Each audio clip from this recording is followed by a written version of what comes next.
हम समाजवादी लोग मिलकर के रक्षाबंधन पे संकल्प लेते हैं और कल भी ये बात रखी थी हम लोगों ने कि भविष्य में माताओं बहनों के सम्मान के लिए और उनके सुरक्षा के लिए हम लोग संकल्प लेते हैं और आने वाले समय में समाजवादी सरकार बना करके उनके सम्मान और सुरक्षा की पूरी रखवाली करने का काम हम सब लोग मिलकर के करेंगे। आज महत्वपूर्ण दिवस इसलिए भी है कि कल मैं JPNIC पे आपसे बात करना चाह रहा था, लेकिन कल क्योंकि कार्यक्रम दूसरे तरह का था इसलिए बातचीत आपसे नहीं हो पाई। बीजेपी ने अपने ही बीजेपी के जेपी भेज दिया, बीजेपी ने जेपी भेज दिया है और उनका बस चले बीजेपी के लोगों का तो बीजेपी भेज दें। ये जो आप JPNIC देख रहे हैं, हमारे जो सीनियर पत्रकार होंगे वो जानते होंगे कि नेताजी और उस समय के बहुत सीनियर समाजवादी लोग उस कार्यक्रम में मौजूद थे जब शिलान्यास हुआ था और किसी कारणवश सरकार जाने के बाद वो नहीं बन पाया। उन्हें जब समाजवादी सरकार आई तो उसका काम शुरू किया गया और उस समय जो सपना देखा था, उस समय जो लीडर्स ने कहा था कि जयप्रकाश जी के योगदान को और जयप्रकाश जी से जो लोग एसोसिएट करते हैं अपने आप को, उसका जो बिल्डिंग बने वो कम से कम एक मैसेज दे और उन्होंने युवाओं को जगाने का काम किया था और किस समय पर संपूर्ण क्रांति का आह्वान किया था और उनकी संपूर्ण क्रांति ने देश की राजनीति में बदलाव लाने का काम किया। वो जो भी परिस्थितियां थी राजनीतिक, उससे आगे हम लोग चल करके और JPNIC जब बना तो कोशिश की गई कि वन ऑफ द बेस्ट जगह बने, बिल्डिंग बने आर्किटेक्चरली और फंक्शन में भी जो जनता को सुविधा दे और 18 एकड़ 20 एकड़ से ज्यादा एरिया में ये बिल्डिंग बनी है और जनता के पैसे से बनी। सवाल ये नहीं है कि किसके नाम पर किस सरकार ने बनाई, यही तो आरोप हम लोगों पर था। और याद कीजिए वो दिन जब इनके मंत्री जाते थे और चेक करते थे कि क्या भ्रष्टाचार हुआ है कि नहीं हुआ है और कारण क्या है कि निजी हाथों में दे रहे हैं। जयप्रकाश जी जिनका नाम भारतीय जनता पार्टी ने अपने गठन के समय पर नाम इस्तेमाल किया था, क्योंकि भारतीय जनता पार्टी के पास कोई अपना सोशल लीडर नहीं था। पार्टी के गठन के समय पर उन्हें ये मैसेज देना था कि वो समाजवादी विचारधारा पर अपनी पार्टी को चलाएंगे। इसलिए गठन के दिन जिस समय उनके पहले प्रदेश अध्यक्ष भारतीय जनता पार्टी के बने, उस समय जयप्रकाश जी की तस्वीर लगा करके उन्होंने अपने पार्टी का अधिवेशन किया था। उस विषय में मैं नहीं जानना चाहता हूं कि उसमें सबसे ज्यादा खर्चा किसने दिया था, वो डॉक्यूमेंटेड है कि किसने सबसे ज्यादा उस अधिवेशन के लिए चंदा दिया था। जो पी से पाकिस्तान की बात करते हैं, कहीं ना कहीं उससे तार जुड़े थे उनके गठन के समय सबसे ज्यादा पैसा दिया था। बात इतनी सी है कि इनके पास कोई समाजवादी नेता नहीं था। समाजवादी विचारधारा पे चलने के लिए भारतीय जनता पार्टी ने जब संकल्प लिया था तो जयप्रकाश जी की तस्वीर उन्होंने लगाई थी। उन्हीं के नाम पर समाजवादी नेताजी हम सब लोगों ने JPNIC बनाया और बहुत अपने आप में सिग्नेचर बिल्डिंग बनी। ये चाहते तो वो काम पूरा हो जाता, लेकिन 10 साल में भी काम पूरा नहीं किया सरकार ने। काम पूरा करना तो दूर, जो ठेकेदार थे उनको पूरा पेमेंट किया गया, पूरा पेमेंट हुआ उनको। न केवल मुख्य ठेकेदार का पेमेंट हुआ है बल्कि और जिन लोगों ने ठेकेदारी की, काम पूरा हुआ है कि नहीं हुआ है, उसकी जांच हुई है कि नहीं हुई है। जो काम का भुगतान हुआ है वो काम पूरा हुआ कि नहीं हुआ, उनसे लिखवा लिया गया है कि हमने काम पूरा किया और भविष्य में हम कोर्ट में नहीं जाएंगे, ना आपके खिलाफ जांच की कोई दरखास्त देंगे। तो सोचिए, जब आरोप ये लग रहा था कि इस बिल्डिंग पर न जाने क्या भ्रष्टाचार हुआ, भाई मुख्यमंत्री जी जिन्होंने ये कहा कि आप जाते समय देख सकते हैं लाल बिल्डिंग दिखाई देती है, और लोहिया इंस्टीट्यूट में जो भाषण दिया था वो आपको याद होगा, उन्हें भ्रष्टाचार को लेकर के क्या कहा। और फिर अगर कोई कमी थी, किसी कारण कोई करप्शन हुआ था, तो 10 साल तक क्या जांच करते रहे ये लोग। उनके एक मंत्री इतने समझदार थे कि जब ऊपर पहुंचे वो टॉप फ्लोर पे, तो बोले ये हेलीपैड की आवश्यकता क्या थी इस बिल्डिंग में। वो अलग बात है कि दूसरे काम को देखने जब गए, जब कुदाल उनकी नहीं काम की, कुदाल भी काम नहीं की, खोदते रहे, तो उन्होंने कहीं किनारा देखा शायद वहीं खुद जाए तो देख लें उसको। और आरोप इसलिए लगाते हैं क्योंकि ये जनता की पैसे से बनी हुई संपत्ति को बेचना चाहते हो, अपने लोगों को देना चाहते हैं। किसान बाजार, वहां भी अगर समाजवादी सरकार में जो बना था किसानों को रुकने के लिए, किसानों को उनको सुविधा देने के लिए, अगर वो सामान लेकर के आए, अगर कोई चीज लेकर के आए और बाजार में न बिके और कुछ दिन रहना पड़े, तो अपना सामान कहाँ रखेंगे। तो इसलिए किसानों के लिए उस किसान बाजार में एक बहुत शानदार जगह बनाई गई थी लेकिन इनकी नजर पड़ी अपने स्वजाती साथी को वो होटल के रूप में वो भी बेच दिया। जो आप सही पद से देखते होंगे एक ऊंची सी लाल बिल्डिंग वो भी बेच दिया। और प्लासियो मॉल जो बना है वो समाजवादियों की सरकार में बना था। ऐसा मॉल, ऐसा स्थान जहाँ इतना बाजार एक साथ हो, शायद देश में कहीं ऐसा आपको देखने को नहीं मिलेगा जो आर्किटेक्चरली और फंक्शनली और लोगों के लिए इतना प्रतिष्ठित और महत्वपूर्ण बाजार बना करके समाजवादियों ने दिया। और जब उसको बेचा गया, क्योंकि हो सकता है बंटवारे में कुछ बात न बनी हो, इसलिए आपको याद होगा कि उस समय डिप्टी सीएम जो है उन्होंने पत्र लिखा था कि इसमें भ्रष्टाचार हुआ है। अगर शान अवध प्लासियो मॉल में भ्रष्टाचार हो सकता है तो आप कल्पना कर सकते हैं कि जो 2 5 स्टार होटल के पीछे कोई इतना बड़ा स्थान हो, लगभग 20 एकड़ की जमीन और न जाने कितने कमरे हैं उसमें, उसके अंदर Olympic size world class all weather heated swimming pool था। पूरे यूपी में शायद हीटेड इंडोर स्विमिंग पूल कहीं नहीं रहा होगा जो ये जेपीआईसी में समाजवादी सरकार में बना था। न केवल वो बल्कि ऑडिटोरियम है वहां पर, बल्कि ऑडिटोरियम के साथ साथ, क्योंकि कन्वेंशन अगर बड़े करने आपको गेट टुगेदर बड़े करने तो आपके पास कोई बहुत बड़ा स्थान नहीं है। ये 2000 से बड़ी कैपेसिटी का कन्वेंशन सेंटर था। और आर्किटेक्चरली इंजीनियरिंग के पर्पज से या इंजीनियरिंग के नजर से आप देखेंगे तो शायद ऐसा हॉल कहीं आपको देखने को नहीं मिलता जो जेपीएनआईसी में समाजवादी सरकार में बना था। बैडमिंटन है, टेनिस है, स्क्वैश कोर्ट है, जिम था, रेस्टोरेंट था, रूफ टॉप रेस्टोरेंट। और जो रूफ टॉप बनाया गया था वो कैंटिलीवर है। शायद वनस्पति वाले अगर वहां खड़े हो जाएं तो जमीन नहीं देख सकते, और अगर जमीन देख ली तो वनस्पति वालों को हो सकता है स्पाइन में कहीं दर्द आ जाए या स्पाइन में ठंडक आ जाए। हेलीपैड था और पार्किंग की बड़ी जगह है जहां पर लगभग कई सौ गाड़ियां खड़ी हो सकती हैं, क्योंकि शहर जब बड़ा हो जाए, अर्बनाइजेशन हो जाए तो पार्किंग के स्थान कहाँ है। तो एक सुरक्षित पार्किंग स्पेस क्रिएट किया था। और फिर आरोप कैसे कैसे लगाए, जो आरोप लगाए गए, क्या लगाया गया आरोप, सबसे पहले लगाया गया आरोप कि सत्ता प्रायोजित डकैती का सबसे बड़ा उदाहरण जेपीएनआईसी है। बेचने वाले ये भूल गए, ये लगता शीशे में देख करके कह रहे होंगे।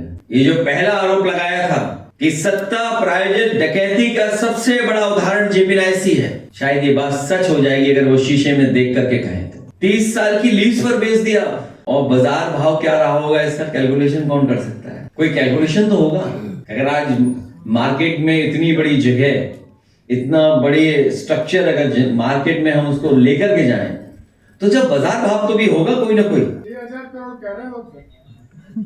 अगर बिल्टअप एरिया जो अगर 10 लाख स्क्वायर फीट है तो लगभग 6000 करोड़ की कीमत का बन गया ये। 6000 करोड़ की चीज 6000 का। तो इसीलिए बीजेपी ने जेपी बेच दिया, बीजेपी ने अपना ही जेपी बेच दिया। और अगर जेपीएनआईसी इतना प्रतिष्ठित और एक सिग्नेचर बिल्डिंग जो दूर से देखने में ही लगती है कि ये एक कोई बहुत अच्छी बिल्डिंग बनी हुई है, और उनके नाम को, उनके काम को, और सबसे बड़ी बात है कि सोशलिस्ट मूवमेंट के लोकनायक, ये खलनायक का काम कर रही है सरकार। लोकनायक जयप्रकाश जी के नाम पर समर्पित। और सबसे बड़ा इमोशन ये कि नेताजी और उस समय के सोशलिस्ट लीडर जॉर्ज फर्नांडिस से लेकर के और बड़े महत्वपूर्ण लीडर्स उस समय थे कार्यक्रम में मौजूद। शायद मोहन सिंह जी भी रहे होंगे और भी लोग रहे होंगे, भूपेंद्र तिवारी जी भी रहे होंगे। अगर पुरानी न्यूज आप देखेंगे तो वो तमाम समाजवादी नेता जिनके योगदान की वजह से आज समाजवादी पार्टी इतनी मजबूत दिखाई दे रही, इतनी खड़ी हुई अपनी आइडियोलॉजी पर, उन सबके रहते हुए इस बिल्डिंग का शिलान्यास हुआ था। अगर केवल हम पार्किंग का हिसाब किताब लगाते हैं, अगर पार्किंग का ही हिसाब लगाते हैं, जो पार्किंग है उसमें जो बिल्डिंग तो बनी हुई है, पार्किंग जो स्पेस है वो 500 गाड़ियों से ज्यादा का है, लेकिन उसके सराउंडिंग में जो ओपन स्पेस है, जो ओपन स्पेस में जो पार्किंग हो सकती है तो बड़ी संख्या में पार्किंग हो सकती है। और अगर केवल पार्किंग का हिसाब लगा लें हम तो पार्किंग में भी ये पैसा कमाना चाहते रहे होंगे। अब सबसे महंगी पार्किंग कहाँ है? अभी कितना ले रहे हैं पैसा पार्किंग का? कितने हैं एयरपोर्ट पे? सोचिए, बता रहे हैं कि 660 रुपए लेते हैं पूरी ओवरनाइट। हाँ, घंटे के पैसा बन ही जाएगा। तो अगर 1200 गाड़ियां पार्क हों और 660 रुपए लिया जाए तो कितना हो गया? प्रतिदिन हिसाब किताब लगाइए कितना हो गया, सोचिए। 7,92,000। और अगर यही हम लगा लें हिसाब किताब पूरे 20 साल का तो उतना ही के हो गया। जितना कितने पैसा हो गया? 867 करोड़ रुपए। बताइए आप केवल पार्किंग से बना लोगे पैसा। सोचिए अगर पार्किंग का ही पैसा हम हिसाब किताब लगा लें 30 साल का तो इस बिल्डिंग के आसपास कितनी पार्किंग का पैसा कमाया जाएगा? पार्किंग ही नहीं है, आपके पास पार्किंग स्पेस नहीं है। और 2 5 स्टार होटल के पीछे की बिल्डिंग की कीमत का अंदाजा नहीं लगाया जा सकता। और कितने रुपए में दे दिया इन्होंने? 831 करोड़। केवल एक नहीं बेचा इन्होंने, ये तो जेबीएनआईसी बेच दिया, मान लीजिए। शान अवध बेचा था, इससे ज्यादा प्राइम लैंड है वो, इससे ज्यादा महत्वपूर्ण जगह बनी हुई है वो। जेबीएनआईसी बेचा 831 करोड़ का, शान अवध बेचा 428 करोड़ रुपए का बेच दिया। और उसमें तो चिट्ठी लिखी गई थी। और जब इन्हें वो नहीं मिला तो इन्होंने जनरेशन पार्क के भी पार्क बेच दिए। बताइए, जनरेशन पार्क के अंदर कॉमर्शियल एक्टिविटी भी अपने लोगों को दे दी, न केवल एक्टिविटी जो हो रही है वो दे दी प्राइवेट हाथों में, पार्क में जाने के लिए पैसा लगना लगा। और जो गरीबों के लिए बने थे कि यहाँ पर गरीब लोग अपनी शादी विवाह करा पाएंगे कम पैसे में, वो भी इन्होंने प्राइवेट हाथों में और अपने लोगों को दे दिया। आगरा लखनऊ एक्सप्रेस वे, उसका भी टोल प्राइवेट हाथों में दे दिया अपने। जो रीकारपेटिंग होनी थी, सुना है कि रीकारपेटिंग ऐसी की कि मंत्री जी का विभाग ही छिन गया। अगर क्यों छिना विभाग? कोई तो कारण रहा होगा कि वो विभाग क्यों छिना, कोई ना कोई भ्रष्टाचार की बात तो रही होगी ना। तो केवल सवाल इतना भी बनता है कि जो जनता के पैसे का लाभ आखिरकार किसको दे रहे हैं? अगर दिल्ली वाला बड़ा इंजन बड़ी चीजें बेच रहा है तो यूपी का छोटा इंजन छोटी चीजें बेच रहा है। तो कम से कम बीजेपी को ये तो ख्याल रखना ही चाहिए था कि जेपी बेचने से पहले बीजेपी में 2 शब्द तो उनके ही आते हैं। और गठन के समय तो उनको आपने सम्मान देकर के तस्वीर रखी थी स्टेज पर। और लगता है तो ये कि भाजपा सरकार नहीं, दुकानदार नहीं है लोग, दुकानदार नहीं है, सरकार नहीं चला रहे हैं, इसीलिए बेच रहे हैं लोग। और या यूं कहे कि कोई खरीदार नहीं मिल रहा, नहीं तो ये बीजेपी बेच दे, बदनामी के डर से, नहीं तो बीजेपी को बेच दे। बोलो मत, बताओ मत, उसी से सरकार बनेगी। तो कुछ चीजें मत बताओ क्या हो रहा है।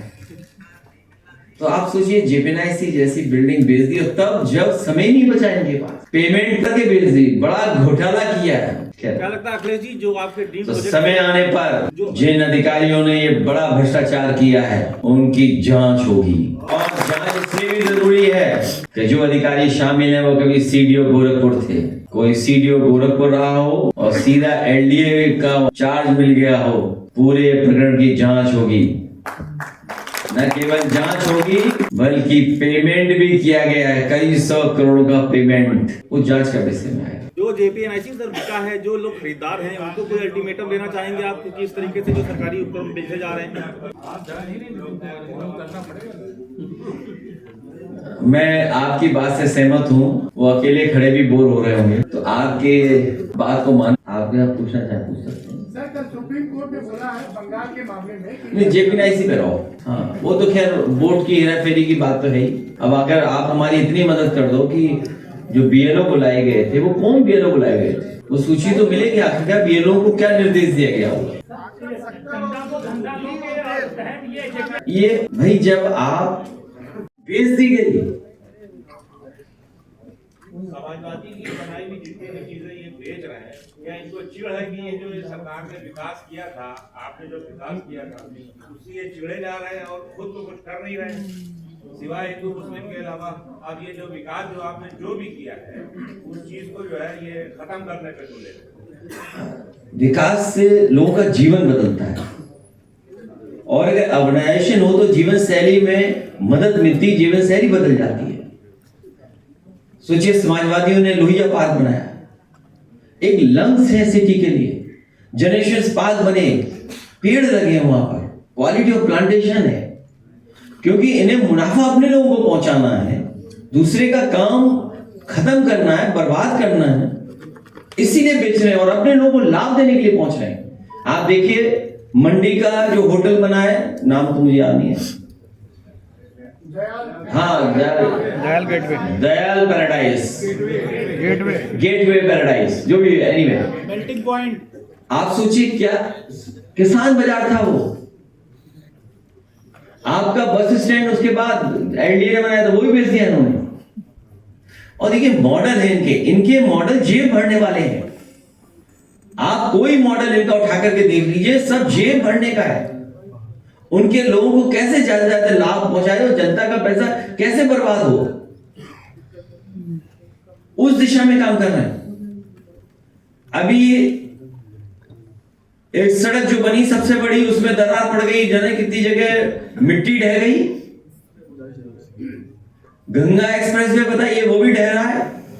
बुंदेलखंड तो प्रधानमंत्री जी के जाने के बाद ही ढह गया था। आपका लखनऊ कानपुर एक्सप्रेस वे का क्या हाल है, आज भी ठीक नहीं चल रहा। ये तमाम वो मॉडल है जिसमें भारतीय जनता पार्टी अपनी जेब भर रही है। टोल कौन ले रहा है, ज्यादा टोल कौन ले रहा है? आप देखिए समाजवादियों का जो मॉडल था आगरा लखनऊ एक्सप्रेस वे, आज भी खराब नहीं है। इतने 10 साल की मेंटेनेंस भी नहीं कर रहे जिस तरीके से मेंटेनेंस करना चाहिए सड़क का। उसके बावजूद भी सड़क, वो आज इनकी सड़कों से अच्छी सड़क है। इनकी सड़कें देख लीजिए आप, बरसात हुई नहीं कि मिट्टी बह जाती है इनकी। जैसे बनाते हैं भैया, जैसे कहीं बीच में गड्ढा है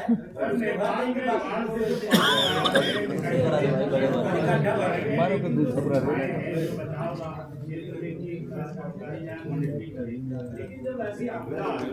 बीच में डिस्टर्ब नहीं होता।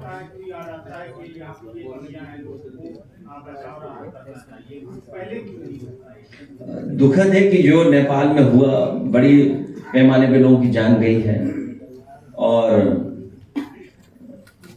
क्या कारण रहा, कई लोग बता रहे हैं कि अर्थक्वेक आया जिससे टेम्परेरी या आर्टिफिशियल डैम बन गया, बाद में पानी आ गया नीचे, अर्थक्वेक की वजह से कुछ रुकावट आई। एनीवे, वो बात तो अपनी जगह है, लेकिन ऐसी आपदा में सरकारों को तैयार रहना चाहिए। शामिल में खिलाड़ी सिंगर को गोली